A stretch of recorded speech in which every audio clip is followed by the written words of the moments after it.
Thank you so much for this, dear friends, for so many kind words. I'll ask your permission to speak in my own native language, with translation by my dear friend Anka Cherniak. Of course, we can speak in English or French for usual talk, but in order to expose some subjects, I prefer my own language for the sake of precision, and in order to be sure that I am understanding what I'm saying. Eu comecei a estudar esse tema da mentalidade revolucionária há muitos anos, com o intuito de encontrar os princípios comuns subentendidos em todas as propostas revolucionárias desde o século XVIII, por baixo de toda a variedade dessas propostas, e inclusive por baixo de suas hostilidades mútuas. Eu fui levado a este estudo porque as obras mais famosas a respeito não me pareciam satisfatórias. Por exemplo, o clássico livro de Crane Brinton, The Anatomy of Revolution, que comparava a Revolução Francesa, a Revolução Russa e a Revolução Americana, que não me pareciam de maneira alguma espécies do mesmo gênero, porque as revoluções da França e da Rússia propunham um novo modelo de sociedade totalmente diferente do que havia antes. Ao passo que a Revolução Americana, conforme eu aprendi no clássico livro de Andrew McLaughlin, A História Constitucional dos Estados Unidos, praticamente não havia inventado nenhuma lei nova. Eles simplesmente sistematizaram e unificaram as leis que já eram vigentes no período colonial. Então, o uso da mesma palavra para designar esses dois fenômenos me parecia enganoso. E no fim eu cheguei a um conceito de revolução que eu acredito que pode ser um passo na unificação da nossa compreensão do fenômeno revolucionário. Eu não vou justificar aqui essa definição, esse conceito, eu vou apenas apresentá-lo, que nós talvez possamos fazer numa outra ocasião, mas eu vou apenas resumir o conceito para podermos passar adiante. Então, eu defino revolução como um projeto de mudança social profunda a ser realizado mediante a concentração do poder numa elite revolucionária. Uma revolução, portanto, se define pela junção desses dois fatores, projeto de mudança profunda e a concentração do poder. No caso da Revolução Americana não havia nenhum dos dois fatores presentes. Eles não pretendiam criar uma sociedade nova, mas conservar direitos antigos, e evitavam por todos os meios possíveis a concentração do poder. Por exemplo, quando o Congresso americano decidiu não legislar sobre a liberdade de imprensa, e quando todos os direitos dos estados que formavam a federação foram respeitados. Isso quer dizer que o termo revolução aplicado à independência americana era apenas uma figura de linguagem. Mas uma vez de posse desse conceito unificador, eu comecei a procurar quais eram os princípios permanentes e constantes do fenômeno revolucionário. E logo descobri que era impossível apreender isso no nível do discurso ideológico ou das propostas políticas concretas, que eram tão imensamente diferentes ao ponto de ir do total internacionalismo ao nacionalismo radical, ou ao ponto de ir de um conceito hierárquico da sociedade para um conceito igualitário. Mas sendo impossível encontrar a unidade do fenômeno revolucionário por essa via, me ocorreu a ideia de tentar investigá-la no nível da lógica revolucionária, da estrutura interna do argumento revolucionário. E aí, até para minha grande surpresa, eu descobri que havia pontos comuns, idênticos em todo o discurso revolucionário. A Revolução Francesa, a Revolução Mexicana, a Revolução Chinesa, a Revolução Russa, a Revolução Cubana, a Revolução Alemã de Hitler. E esses princípios são três. O primeiro eu chamo a inversão do tempo. A experiência normal humana do tempo é de vir de um passado relativamente conhecido para um futuro totalmente desconhecido. Mas a mentalidade revolucionária faz exatamente o contrário. A única coisa de que o revolucionário tem certeza é o futuro. Ele acredita que sabe para onde o mundo vai e, portanto, ele compreende cada momento do seu presente em função da relação que tem com esse futuro. O futuro torna-se, então, a premissa para a compreensão do presente e do passado. E conforme os diferentes movimentos e etapas do processo revolucionário, o passado pode mudar de significado. Então, certos acontecimentos do passado que num determinado momento são considerados propícios e progressistas, num outro momento podem mudar completamente de significado, conforme as mudanças da estratégia e tática revolucionária naquele momento.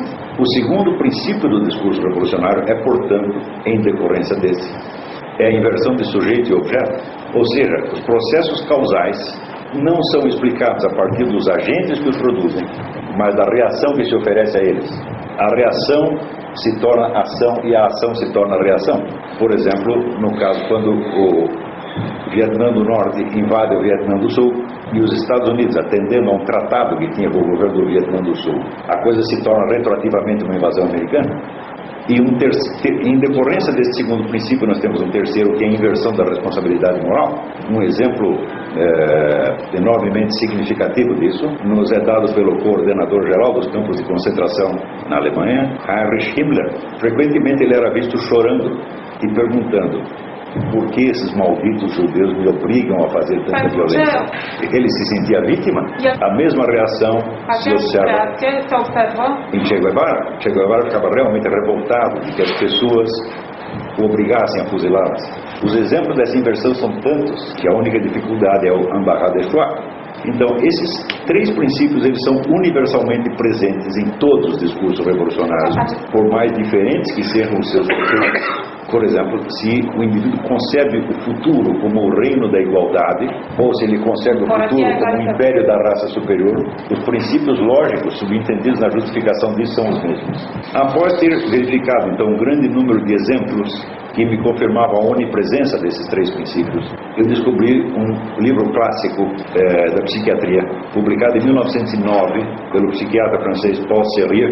O livro se chamava Les Folies Raisonnantes, as loucuras raciocinantes, onde ele descrevia um quadro psicótico que ele chamava de delírio de interpretação e que se distinguia das demais formas delirantes por não comportar nenhuma perturbação sensorial.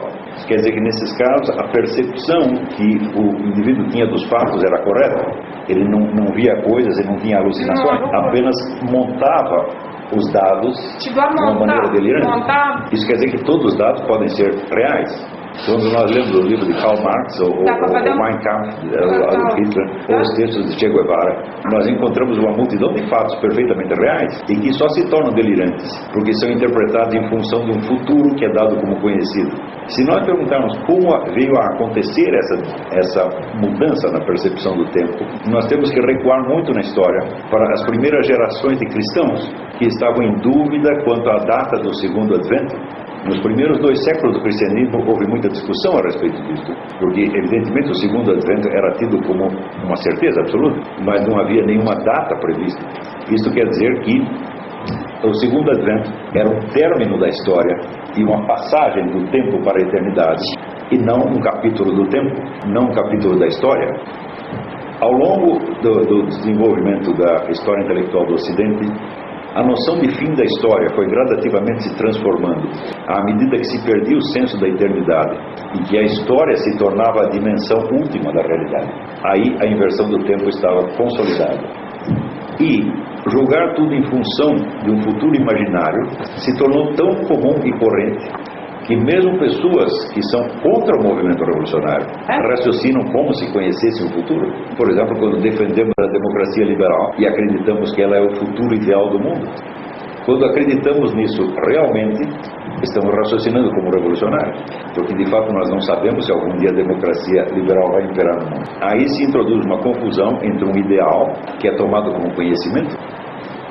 Esse tipo de raciocínio revolucionário penetrou tão profundamente na cultura ocidental que praticamente todos os julgamentos morais que nós fazemos estão tingidos desse falso sentimento do tempo. Quando nós vemos algum costume bárbaro, sangrento, nós dizemos que ele é medieval ou que ele é um atraso. Como podemos fazer esse julgamento se não conhecemos o futuro? Se não sabemos aonde vamos chegar, como podemos medir a distância que falta? Então, este é uma espécie de raciocínio fantasioso que atribui ao futuro todas as belezas e ao passado todas as feiuras. Porém, o futuro revolucionário tem ainda uma segunda característica. O advento dele é tomado como certo e infalível, mas tal como o segundo advento de Cristo, não tem data marcada. A diferença é que o segundo advento de Cristo é decisão de Cristo, ao passo que o futuro revolucionário é pelo menos em parte decisão humana. Isso quer dizer que o revolucionário que acredita conhecer o futuro, mas não sabe quando ele virá, está autorizado a mudar de novo e de novo a sua data conforme se aproxima.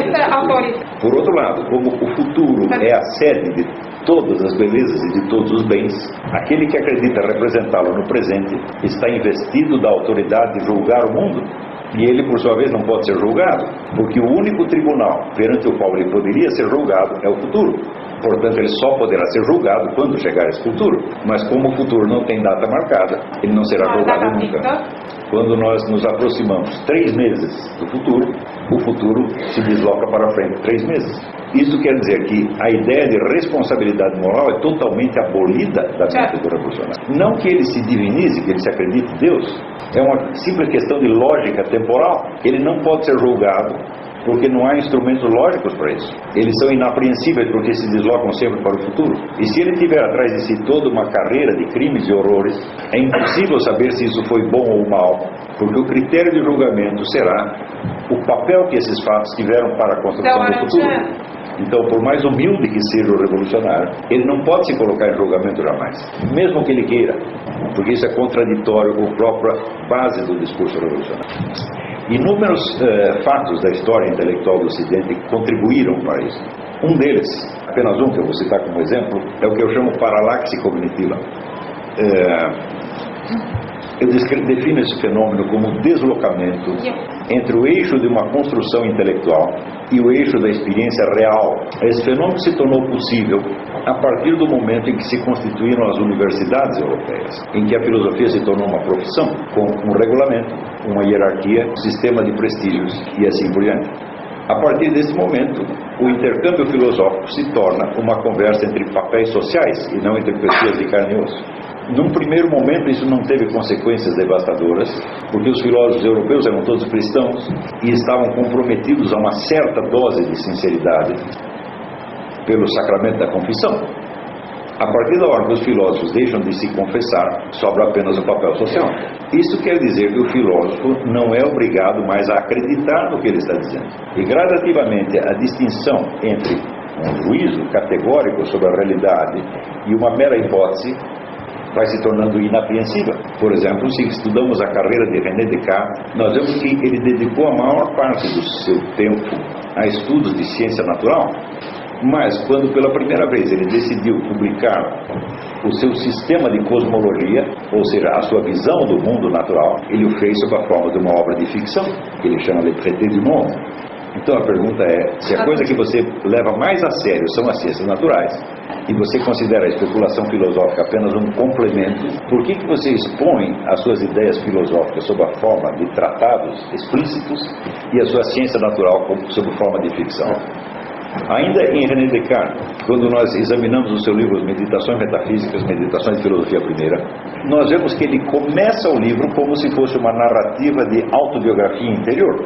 É a narrativa de uma experiência que ele diz ter feito realmente.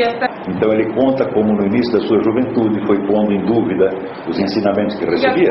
E quando ele chega à conclusão que ele estava buscando, ou seja, ele estava buscando um fundamento absoluto de todo o conhecimento, e acredita ter encontrado esse fundamento na consciência que o eu tem de si mesmo, ele passa do estilo narrativo para o estilo dedutivo, sem perceber que ele mudou de gênero literário.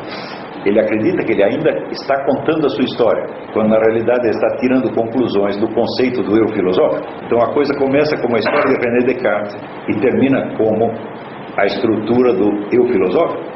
Acontece que um não coincide com o outro. Ele diz, por exemplo, que a consciência que o eu tem de si mesmo é absoluta e inquestionável no preciso momento em que ele pensa isso. Acontece que esse pensamento toma forma de uma dedução. Penso, portanto existo.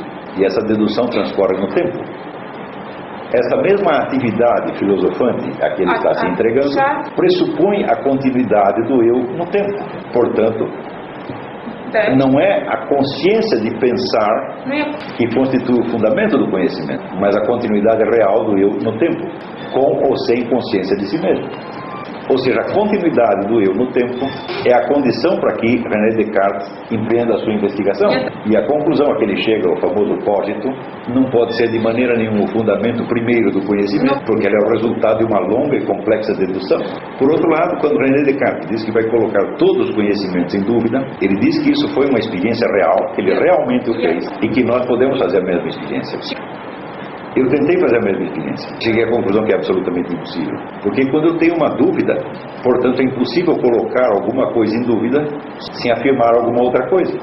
Então nós vemos que a famosa dúvida cartesiana é apenas um jogo lógico e não uma experiência real. René Descartes estava totalmente enganado quanto àquilo que ele estava fazendo. Ele estava fazendo uma dedução lógica, acreditando que ele estava contando a sua história verdadeira. É isso que eu denomino a paralaxe cognitiva.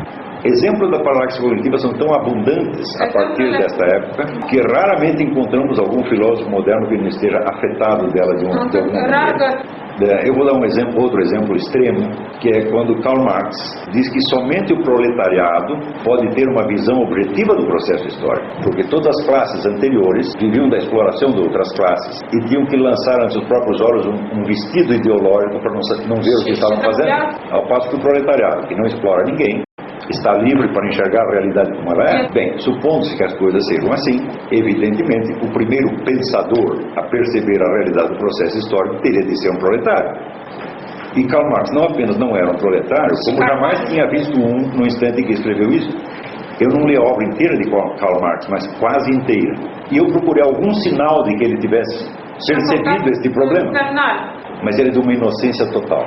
Ele não tem a menor ideia de que há uma contradição entre o conteúdo da sua obra e a existência dela. Ou seja, a obra existe, é porque ela é falsa. Porque se o conteúdo dela fosse verdadeiro, ela não poderia existir.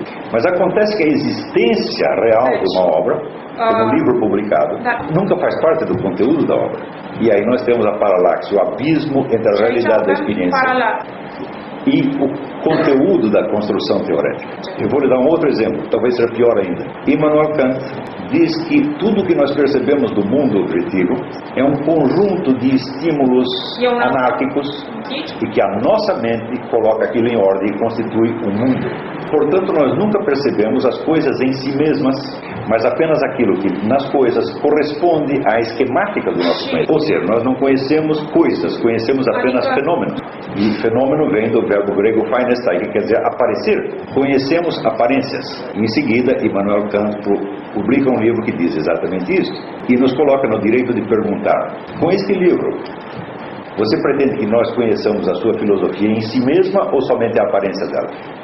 Quando eu tenho na minha frente um elefante ou um hipopótamo, que são bichos bastante volumosos, eu não posso ver o elefante e o hipopótamo em si mesmos, mas somente a sua aparência fenomênica. Que diz então de uma coisa muito mais sutil e evanescente que é a filosofia de Immanuel Kant. Então, evidentemente, ele não pretende que nós conheçamos a sua filosofia, mas somente a aparência dela. Então, evidentemente são erros lógicos primários e pueris. E nós perguntamos, mas como que pessoas com um treinamento filosófico tão bom podiam cometer esses erros tão bárbaros? É simples. Esses erros não fazem parte do conteúdo da sua filosofia, mas da relação entre essa filosofia e a vida real do filósofo. A relação que, por sua vez, não faz parte do conteúdo. Isso quer dizer que quando nós penetramos nessas filosofias, nós como que entramos num teatro. E não é justo você interromper a representação de Hamlet do Otelo para reclamar do preço do ingresso. O bilhete de entrada não faz parte da peça. Isso quer dizer que gradativamente, ao longo dos séculos, a filosofia foi se transformando num jogo teatral, no qual só se pode discutir o conteúdo interno e jamais apelar à realidade da experiência. Sem este fenômeno da paralaxe cognitiva, que por sua vez não tem nada a ver com a mentalidade revolucionária. A mentalidade revolucionária não seria possível, mas quando aparecem no século XVIII os grandes movimentos ideológicos de massa, a intelectualidade europeia já está viciada em 2 séculos de paralaxe cognitiva. Isso quer dizer que nós não vamos nos livrar da mentalidade revolucionária se não nos livrarmos da paralaxe cognitiva primeiro. Ou seja, o problema não está nas doutrinas filosóficas, mas na verdade ou falsidade do seu conteúdo, mas na nossa relação real com esse conteúdo. Quando as pessoas me perguntam qual é a maneira de conhecer a verdade, eu sempre respondo o seguinte: você não encontra a verdade porque você quer verdades grandes e universais, e essas são muito difíceis. Por que você não começa com as pequenas verdades que você já conhece? Por exemplo, uma vez apareceu um vaso quebrado em cima da mesa da cozinha, e a minha mulher perguntou para um dos nossos meninos: quem quebrou isso? E ele disse: foi o meu irmão e um outro. Ela perguntou: que outro? E ele disse: eu não quero citar nomes. Foi ele? Isso foi evidentemente uma brincadeira dele. Mas isso quer dizer que ele conhecia a história, né? O filósofo italiano Gian Battista Vico dizia que nós só conhecemos perfeitamente aquilo que nós mesmos fizemos, porque somos o sujeito criador. Não há, por trás das nossas ações, não há uma outra causa. Ou seja, nós não somos apenas um elo numa cadeia causal, mas nós somos origem e fonte de certas cadeias causais, que ninguém conhece melhor do que nós. E essas observações me levaram ao conceito da testemunha solitária. Não há nenhum ato mais desprovido de testemunhas externas do que o ato de conhecer alguma coisa. Quando você tem uma percepção, uma recordação, ou um sentimento, é você o único que sabe disso. Tudo o que nós conhecemos no mundo depende de testemunhas solitárias. Isso, inclusive, na pesquisa científica mais exata. Por exemplo, quando desejamos proceder a certas observações científicas e precisamos de um equipamento para isso. Nós precisamos treinar pessoas para que lidem com esse equipamento. E o treinamento não depende somente de um manual de instruções. O técnico tem que desenvolver uma experiência pessoal com aquele equipamento. E todo o testemunho que fundamenta as conclusões da experiência científica depende do testemunho solitário do técnico que manobra o equipamento. Isso quer dizer que cada um de nós tem uma relação pessoal muito estreita com a verdade. Mas frequentemente damos menos valor ao conhecimento da verdade do que à sua transmissão. Quando nós perguntamos a nós mesmos o que nós sabemos a respeito da nossa vida, daquilo que você fez, daquilo que você pensou, daquilo que você sentiu, etc., você vê que você sabe tanta coisa que uma vida não seria suficiente para contar tudo. A pergunta é, por que a filosofia não valoriza este conhecimento que nós já temos e valoriza tanto a transmissão e o consenso? E aí, nesse momento, nós voltamos a Santo Agostinho, que estabelece a confissão como método filosófico fundamental. E quando lemos isso em Santo Agostinho, nós vemos que Sócrates já tinha descoberto a mesma coisa, porque ele sempre apelava ao testemunho pessoal dos seus. A partir do momento em que a filosofia se constitui como profissão, o testemunho pessoal está abolido. E daí para dentro a filosofia se transforma num jogo de buscar a verdade, ignorando ao mesmo tempo as verdades que nós já conhecemos. E isso é evidentemente um empreendimento impossível. Isso quer dizer que a filosofia moderna se transformou numa espécie de teatro do absurdo. E dentro do teatro do absurdo, a mentalidade revolucionária é uma possibilidade bem viável. Então, tal é a situação em que nós nos encontramos hoje, quando nós vemos as consequências devastadoras da disseminação da mentalidade revolucionária. E às vezes queremos nos livrar desse pesadelo, mas sem fazer a nossa parte, que é voltar à sinceridade da confissão e eliminar esse mito da verdade consensual. Não há verdade consensual, só há verdade direta, conhecida por seres humanos concretos e confessada. A força da sinceridade no confronto não só com a mentalidade revolucionária, com todo e qualquer sistema de mentiras e lendas que pretenda nos dominar, é uma força incalculável. Quando você apela, vamos dizer, ao seu próprio testemunho, é muito difícil você se enganar, porque você sabe quem você é e você sabe o que você fez. Para os outros, nós podemos dizer, como o meu menino, não quero citar nomes, mas para eu fugir de citar um nome, é preciso que eu conheça esse nome. O ato mesmo de mentir supõe um conhecimento sincero interno. E é esse conhecimento que nós temos que voltar e voltar e voltar para a análise não só do movimento revolucionário, mas de todo o sistema organizado de mentiras. É isso. Muito obrigado.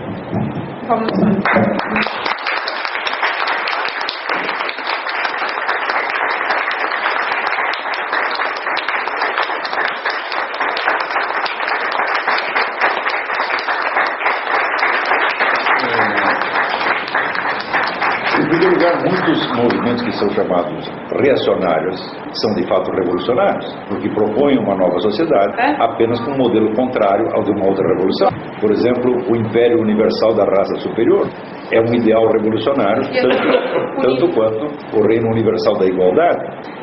Então eu diria que um verdadeiro reacionário é aquele que interfere numa situação política apenas para bloquear uma transformação indesejável, sem trazer um projeto novo de sociedade em oposição àquele que ele está combatendo. Por exemplo, eu acredito que o general Francisco Franco foi um verdadeiro reacionário. Ele não tinha nenhuma concepção completa da sociedade. Ele se limitou a se opor a uma situação determinada. Do mesmo modo, o general Augusto Pinochet não tinha nenhum projeto de sociedade. Isso quer dizer que as tiranias reacionárias, por definição, têm um prazo de validade marcado, ao passo que as tiranias revolucionárias pretendem continuar até o fim dos tempos.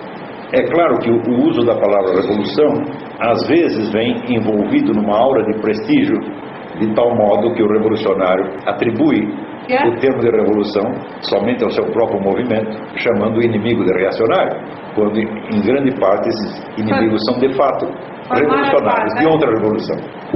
Então, é claro que também podemos ter um projeto futuro de sociedade, alguma utopia, algum sonho, mas ela não será revolucionária se ela não implicar a concentração do poder, porque um elemento essencial da revolução é que o próprio revolucionário comande o processo. Vocês já viram algum militante comunista que lhes diga assim: nós vamos fazer a revolução e quando ela estiver pronta, eu vou para casa e vou me tornar de novo um cidadão comum? Não tem nenhum. Todos querem estar na nomenclatura, então não haverá cidadãos, apenas governantes. Então, isso mostra que o controle do processo é essencial à ideia revolucionária e, portanto, implica a concentração do poder. Agora, há uma segunda coisa que eu desejaria responder, agradecendo ao nosso caro amigo Silvaniano por ter chamado a atenção para o aspecto diabólico da revolução, que é algo que de fato eu não mencionei na primeira parte. Mas o diabolismo das revoluções é uma consequência absolutamente inevitável da lógica revolucionária. Por quê? Se o revolucionário só pode ser julgado no tribunal do futuro, isso quer dizer que ele não pode ser julgado nunca. Ao passo que a relação normal do ser humano com o tempo é saber que o tempo é apenas uma fração da eternidade. Se nós perguntamos onde e quando será o juízo final, nós sabemos que ele se dará com a abolição do tempo e não num determinado capítulo do tempo. Isso quer dizer que para nós a eternidade não está no futuro, está agora mesmo. Nós estamos em julgamento permanente perante o tribunal da nossa consciência e perante o tribunal de Deus. Se vocês lerem os romances do grande escritor francês Georges Bernanos, vocês verão que cada uma das histórias dele se passa simultaneamente em dois planos: no plano da temporalidade terrestre e simultaneamente na eternidade. Ou seja, o julgamento não é depois, o julgamento é no eterno presente, e esse eterno presente para o revolucionário não existe, existe somente o futuro. Isso quer dizer que é impossível o revolucionário julgar seus próprios atos, mesmo que ele seja pessoalmente o indivíduo mais humilde do mundo. Ele não pode comparecer perante o tribunal, porque o tribunal foge para a frente à medida que o tempo passa. Então, isso quer dizer que, para ele, realmente tudo é permitido, porque não há possibilidade de julgamento. Direita à esquerda. Muito bem. Então, feita essa ressalva de que muitos movimentos de direita são de fato revolucionários, e que direita e esquerda não é a mesma coisa que revolucionário e não revolucionário, nós podemos dizer que só é uma direita digna do nome aquela que se oponha radicalmente a qualquer proposta revolucionária, mesmo a sua própria. Vou lhe dar um exemplo. Quando nós falamos, por exemplo, dos neocons, existe um forte elemento revolucionário, porque formam a ideia de um mundo submetido às regras da democracia americana e julgam toda a história passada como uma longa preparação desse futuro. Então, isso quer dizer que para serem perfeitos revolucionários só falta o segundo elemento, que é a concentração do poder. Mas quando se entra numa situação de guerra, a concentração do poder, que não estava nos seus planos originários, se torna inevitável. Então temos aí todos os elementos de uma revolução. Então, vamos dizer que nós só podemos chamar de conservador aquele que legitima as suas ações em função da experiência do passado e não de uma imagem do futuro. Então, nesse sentido, a direita age em nome da autoridade do passado e a esquerda em nome da autoridade hipotética do futuro. Acredito que essa é a única definição viável. A maçonaria é uma entidade extremamente variada e em permanente conflito consigo mesma. Quando você está numa sociedade secreta, por definição, uma loja não sabe o que a outra está fazendo. Então, é uma ilusão imaginar que a maçonaria pode conduzir qualquer processo histórico. O que pode acontecer é de outras entidades secretas penetrar na maçonaria e a usarem como instrumento. E a maçonaria é notavelmente indefesa contra isso. O exemplo clássico é o famoso livro de John Robinson, Proofs of a Conspiracy.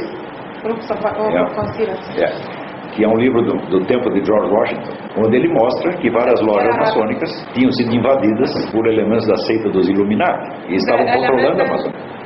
Isso quer dizer que é difícil nós vermos a maçonaria como um sujeito agente do processo, mas como um terreno muito propício para a germinação das ideias revolucionárias. Outra coisa totalmente diversa é o Grupo Bilderberg, que não apenas é uma organização revolucionária, mas é a mais ambiciosa que já existiu no Ocidente e que conseguiu criar uma concentração de poder como jamais existiu no mundo. Por exemplo, se você pegar todas as grandes empresas de mídia da Europa, dos Estados Unidos, todas pertencem a membros do Grupo Bilderberg. O que significa que a possibilidade da mentira total, que até um tempo atrás era mítica, se tornou uma realidade perfeitamente viável. Ou seja, é um nível de controle da opinião pública que nem mesmo Stalin conseguiu.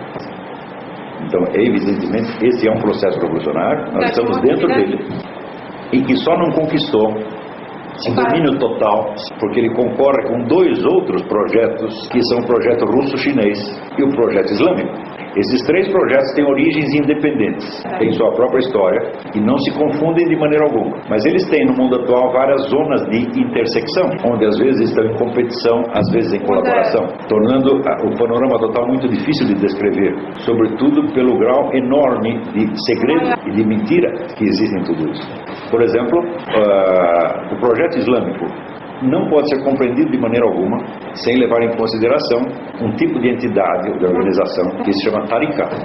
Tariqa é uma sociedade secreta, sociedade iniciática islâmica. O mundo islâmico está repleto de tariqas. O plural da palavra árabe é turuk, mas eu vou usar tariqas para simplificar. Se você entra numa mesquita e tem 500 homens, 490 pertencem a alguma tariqa. A relação entre o discípulo e o mestre na tariqa é uma relação de obediência total e inquestionável. Quando você entra numa tariqa, você não pode pedir para sair. Isso quer dizer que por baixo das autoridades governamentais, você tem uma outra rede de autoridades que, embora raramente interfiram diretamente na política, são os responsáveis pelo plano de expansão islâmica a longuíssimo prazo. Eu tentei uns anos atrás mapear o mundo das taricas.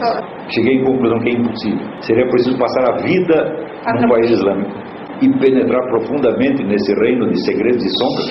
Você já viu algum comentarista político mencionar isso? Isso quer dizer que a totalidade do que se escreve na mídia ocidental sobre o mundo islâmico é bobagem.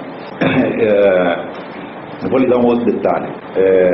O príncipe Charles da Inglaterra é membro de uma tarica. Isso quer dizer que tudo o que ele faz ou diz vem sob a autoridade de um sheikh. Eu digo isso porque eu conheci esse sheikh. Eu não posso provar o que eu estou dizendo, porque eu sou testemunha solitária, eu vi o fato. Você pode acreditar no que eu estou dizendo ou não, mas por enquanto, praticamente todos os dados que nós temos sobre taricas são dessa natureza. São testemunhos pessoais, sem outra prova senão os próprios testemunhos.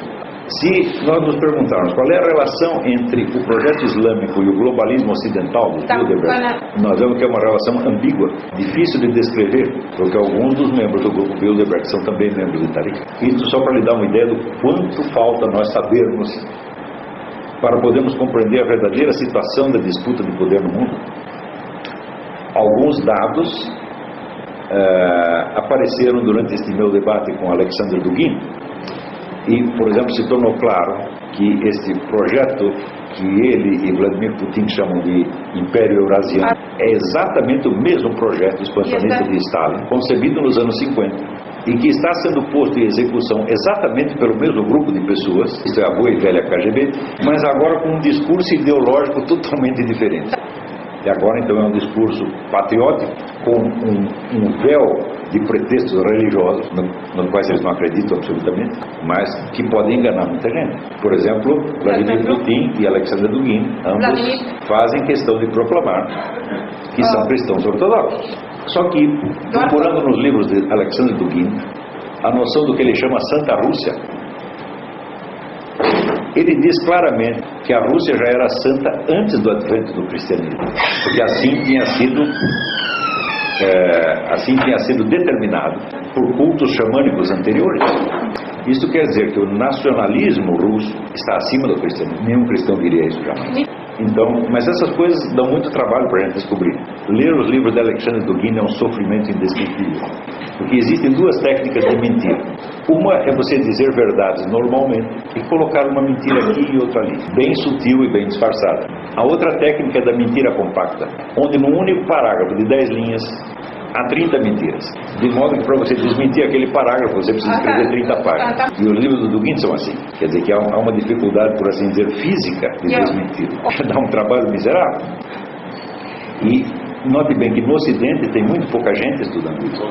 Eu me lembro que no meu país eu fui o primeiro comentarista de imprensa a mencionar a pessoa de Alexandre.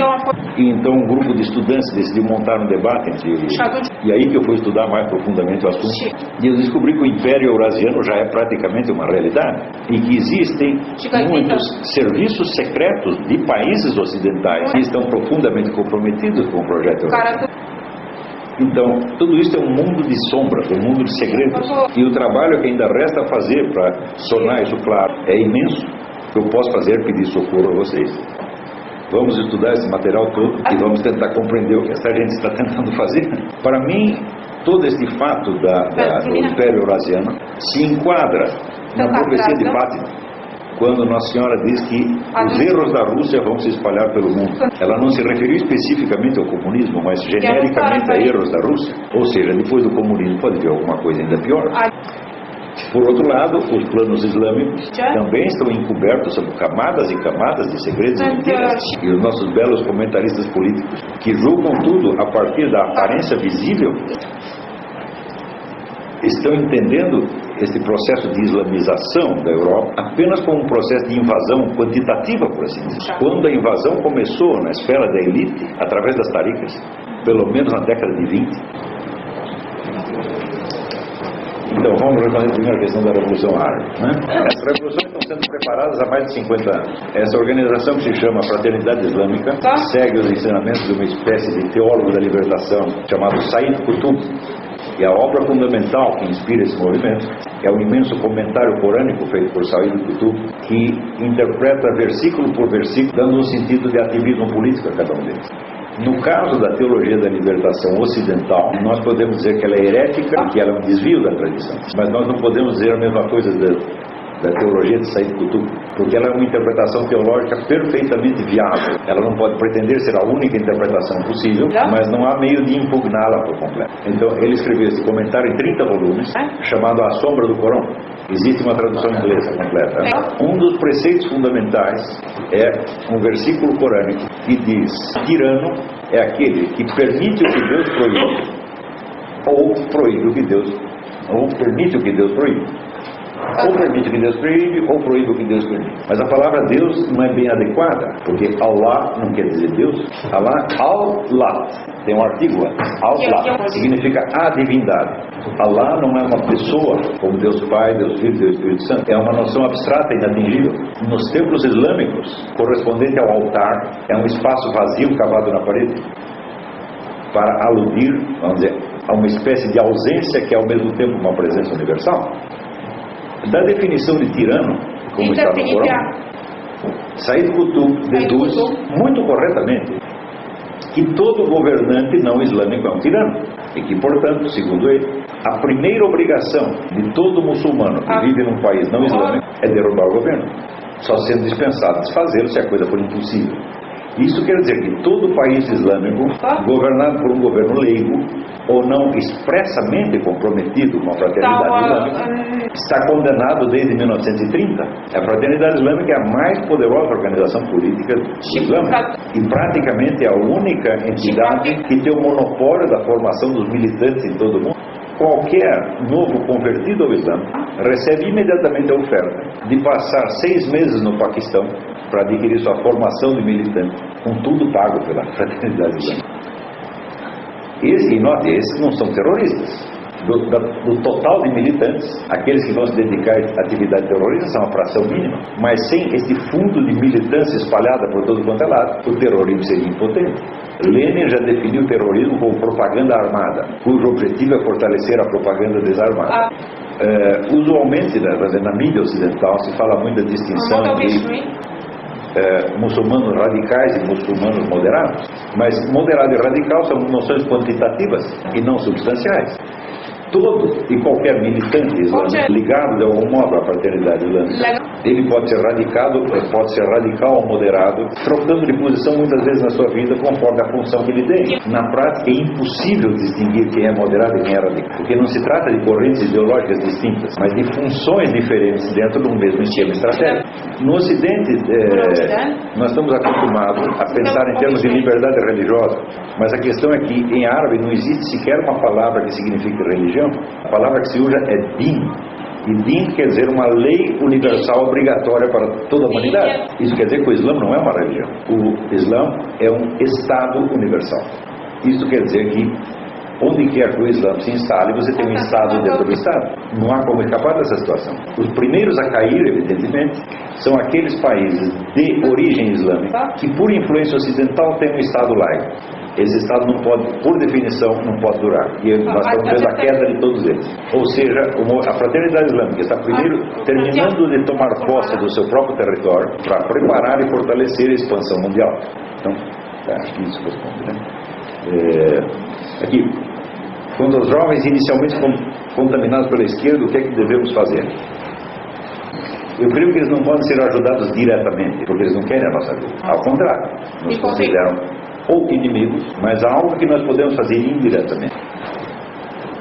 Ninguém entra na esquerda por verdadeira adesão a uma doutrina. A maior parte sequer conhece a doutrina. Essa adesão se dá através da identificação do indivíduo com um grupo condensado na pessoa de um líder ou um grupo.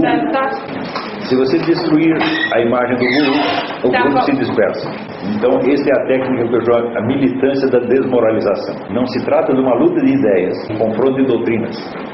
Se trata de cortar a cabeça dos ídolos, desmascarando-os impiedosamente e mostrando, perante a sua própria militância, que eles são fracos, porque nenhuma massa segue um líder fraco.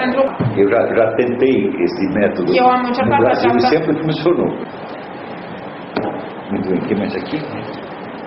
O anarquista, qual é a posição do anarquista no movimento revolucionário? Ora, o anarquismo é uma contradição viva, porque ao mesmo tempo ele deseja a dissolução de todos os poderes, mas ao mesmo tempo ele pratica a forma mais extrema do poder, que é o poder de matar. Isso quer dizer, se o indivíduo tem a ideia de uma sociedade futura sem governo, mas ele ao mesmo tempo está concentrando nas suas mãos o poder de matar, é evidentemente um movimento revolucionário, por menos que deseje parecê-lo. Bom, esse código politicamente correto é apenas uma aplicação mais recente do preceito de domínio do vocabulário, que na verdade é muito antigo no movimento revolucionário. Desde os anos 20, os intelectuais comunistas receberam a instrução de se infiltrar em todas as redações de dicionários, dando a todas as palavras a conotação que fosse mais propícia ao movimento. Se você pega alguns dos melhores dicionários do mundo, você vai ver que o vocabulário já está modelado assim desde há muito tempo. Depois de muitas décadas dessa prática, os elementos mais vistosos da linguagem se condensaram no código politicamente correto, mas um domínio difuso da linguagem já vinha desde muito antes. Agora, a importância da investigação dos filmes é uma importância imensa, desmesurada. E por que isso não aconteceu? Porque nos últimos 20 anos da história da União Soviética, a elite financeira ocidental suprimiu todo o apoio aos dissidentes e transferiu o apoio para os comunistas reformistas, que eram gente da KGB. Então essa elite é totalmente cúmplice dos comunistas. Por exemplo, você sabe quem inventou a ideia da perestroika? Foi Laurent Beria, nos anos 40, onde ele dizia: não podemos ficar isolados, temos de penetrar no Ocidente. E antes disso, o indivíduo que era o conselheiro financeiro de Lenin, o nome me escapa agora, já dizia: a melhor maneira de vencer os capitalistas é nós mesmos nos tornarmos capitalistas. Isto, quando o indivíduo disse em 1915, era apenas uma ideia, mas hoje é uma realidade. Os homens da KGB estão espalhados pelo mundo como capitalistas e empresários legalmente constituídos, e não há meio sequer controlarmos quem é quem, porque você tem três entidades misturadas: a KGB, a oligarquia e a máfia. Provavelmente quem pertence a um pertence também às outras duas, mas nós não temos dados concretos a respeito de cada um dos personagens.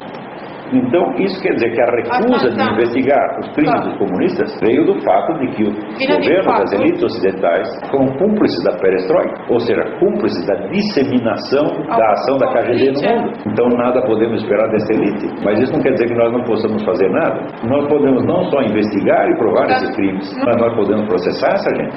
Já que os governos não quiseram montar um tribunal de Nuremberg, nós podemos montar vários, como já tem um funcionando no Camboja, que é o único país do mundo que montou um processo contra a sua alta militância comunista. Você vê que nenhuma notícia sobre isso sai na grande mídia internacional, porque a grande mídia pertence aos mesmos indivíduos que ajudaram a fazer a perestroika. Então você vê que a convivência entre os três grandes esquemas de poder está cheia de zonas de interseção e colaboração. E o estudo disso mal começou. Bem, há uma diferença entre essas Revolução Romena, Revolução Local, nós temos que entender. Esse processo não se identifica inteiramente com a perestroika.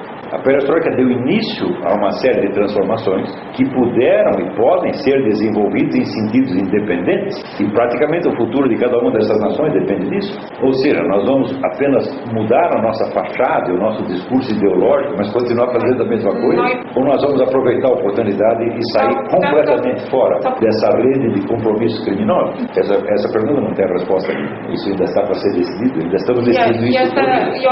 Não é de maneira alguma. Isso é um movimento reativo, ou seja, as iniciativas nacionais, os países que se desmembraram do mundo soviético e que querem romper totalmente com o seu passado comunista, não são movimentos revolucionários. Eles não têm um modelo de sociedade, mas podem ser contaminados por um a partir do momento em que, vamos dizer, em que as propostas positivas para uma sociedade melhor começam a predominar sobre o desejo de se livrar do comunismo, nós estamos nos livrando de uma revolução para cair em outra. A coisa mais importante, creio eu, no combate ao movimento revolucionário é rejeitar 100% a ideia da revolução, inclusive a nossa própria revolução. É preciso renunciar à ideia de moldar a sociedade. É preciso reconhecer que nenhum ser humano ou grupo de seres humanos pode criar uma sociedade, que é uma ideia autocontraditoria. Moldar a sociedade é tirar da geração seguinte a liberdade de escolha. Não há expressão que me horrorize mais do que a expressão construir um mundo melhor. Tudo que nós podemos fazer é reagir no presente, a situação presente, sem nenhuma presunção de resolver todos os problemas antecipadamente. Muito bem. Porque o mercado livre se autodestrói. Sim, é um mecanismo muito simples. Algumas pessoas e grupos se tornam tão imensamente ricos com a economia de mercado que chega a um ponto em que elas já não podem mais se submeter às leis do mercado. Elas se constituem em sistemas dinásticos, onde você quer assegurar antecipadamente aos seus dependentes um poder igual ou maior do que aquele que você tem. Ninguém pode fazer isso. Oligarca, sim. Ninguém pode fazer isso pelos meios do livre mercado. Isso tem que ser feito através do controle estatal. Então, eles se transformam de capitalistas naquilo que eu chamo metacapitalistas. São pessoas que já foram capitalistas, mas que agora são uma oligarquia ou dentro do Estado ou em parceria com o Estado. Então, quem destrói o capitalismo não são os proletários, são os capitalistas mais ricos. Eu desejaria parar por aqui. Eu cheguei no meu limite. Quanto à expressão imanentização do escape, foi usada por Eric Voegelin para descrever exatamente a mesma coisa que eu lhes disse como perda da eternidade e transferência do juízo final da eternidade para o futuro, de maneira que a eternidade, em vez de ser o elemento permanente por baixo do tempo, se torna apenas mais um capítulo do tempo. E esse capítulo é necessariamente autoadiável. É exatamente o mesmo conceito. Só que há uma diferença aqui. Voegelin está analisando isso, o conteúdo dos discursos ideológicos. E ele mostra que esse elemento está mais ou menos presente aqui e ali. Ao passo que o meu interesse foi mais nos elementos estruturais da lógica revolucionária, e não no mundo simbólico, ideológico.